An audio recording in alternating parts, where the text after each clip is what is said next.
Peter figured out an easier way to make money, using a metal detector to hunt for treasure. According to him, one good day searching the beach could make him rich overnight.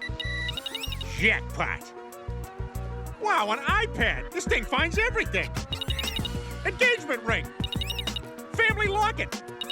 Sunglasses that are an upgrade over my current pair! There he is! There's the guy who's been stealing everyone's stuff! But instead of just looking for buried valuables, Peter actually ended up stealing from everyone on the beach. If he kept that up, it was only a matter of time before he landed in jail. To keep him out of serious trouble, Lois dragged him to the mall and made him return the metal detector. On their way out, they noticed a crowd of people lined up ahead. Bonnie mentioned that a peanut butter company was looking for a child spokesperson for their brand. After hearing that, Stewie did an impression of Brian enthusiastically talking about how much he loved peanut. Hey, this is you.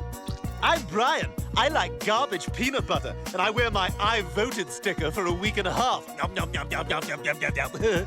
Butter. His performance happened to catch the director's eye, who immediately decided Stewie was perfect for the commercial. Whose kid is that? Oh, that's our son, Stewie. He's adorable, and exactly what we're looking for. Congratulations, your son is the new peanut butter kid.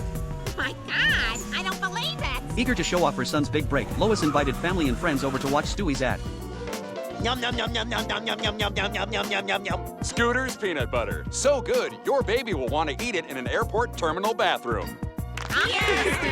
The paycheck was impressive $2,200. Lois said they would save the money for Stewie's college fund, but almost immediately, she took the whole family out to a fancy restaurant and ordered the most expensive dishes on the menu. They justified it by saying Stewie had another commercial audition the next day. Brian, however, believed the entertainment industry wasn't a healthy place for a child to grow up. He wanted Stewie to pursue what he truly enjoyed. Peter, on the other hand, only cared about the money. He didn't care what Stewie actually wanted. Lois assumed the next audition would be easy. After all, Stewie already had experience as the face of a peanut butter brand, but this time, the competition was fierce. Some of the kids had acted in movies, and others were child models. Compared to them, Stewie didn't stand out at all.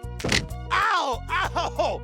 Oh, my grundle! It's bruised! His awkward performance made Peter and Lois furious. Seeing the disappointment on his parents' faces left Stewie heartbroken. That night, Brian woke up and realized Stewie was gone. When he went outside to look for him, he found Stewie practicing dance moves. He was doing it because he felt ashamed about embarrassing his parents at the audition earlier that day. Brian stood up for him. It's 3 in the morning. What the hell are you guys doing? But Peter insisted that Stewie had another audition tomorrow and needed to train through the night. Stewie was so exhausted he could barely stand, so Peter decided to give him a little boost. Whoa! Mama, there's a kick like a mule! Who will buy this wonderful morning? Such a sky you never did see! There he is. There's the magic. Peter, you're giving your baby drugs to improve his acting career? Oh, he's fine with it. Stewie, if you're fine with it, bleed from the nose. I think that's pretty close. Soon, it was time for the audition. Determined to eliminate the competition, Peter even resorted to some questionable tactics. Hey, little guy. But right before it began, Stewie looked completely drained. Seeing this, Peter used the same trick again. I want to say curse words! Okay, Stewie, you're just gonna drink this juice, then say, mmm, and rub your belly. Yeah, you got it. Yeah, bye, juice!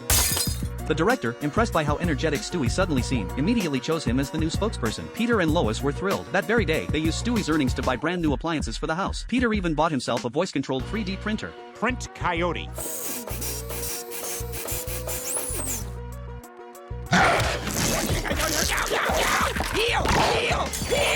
Brian reminded them that the money was supposed to be for Stewie's college fund. Lois brushed him off, saying Stewie was going to be an actor, he didn't need college. Later, when Brian went to check on Stewie, he found him balancing a book on his head, clearly worn down and barely recognizable from all the pressure. Seeing how badly he'd been pushed, Brian was furious. He tried convincing Stewie to quit being a child star. He even warned him about what happened to other former child actors, some from shows like Growing Pains ended up dead. Stewie was terrified after hearing all that and immediately decided to quit being a child star. He teamed up with Brian to convince his parents to give up on the whole idea. The next time Stewie was filming a commercial, Peter once again handed him a bottle of energy booster. But this time, Stewie launched his own plan. Hey, you want this?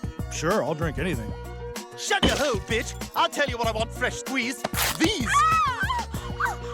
During the shoot, he suddenly took off his pants and urinated directly into the product they were advertising. Get this kid out of here. He's fired. Seeing what their son had become, Peter and Lois finally snapped back to reality. They realized how terribly they had treated him. In the end, they abandoned their plan of turning Stewie into a polished child star and let him go back to being a normal kid. However, after prolonged exposure to stimulants, Stewie developed a dependency, and in the future, this is what he became. I used to need drugs to feel powerful, but now my power comes from my core strength. And let's look at that word, strength. The S stands for sacrifice. No gain without sacrifice. The T, of course, stands for the sufferings of the cross. The R... You want some cocaine? Oh my God, please, yes! That's all I want, all the time!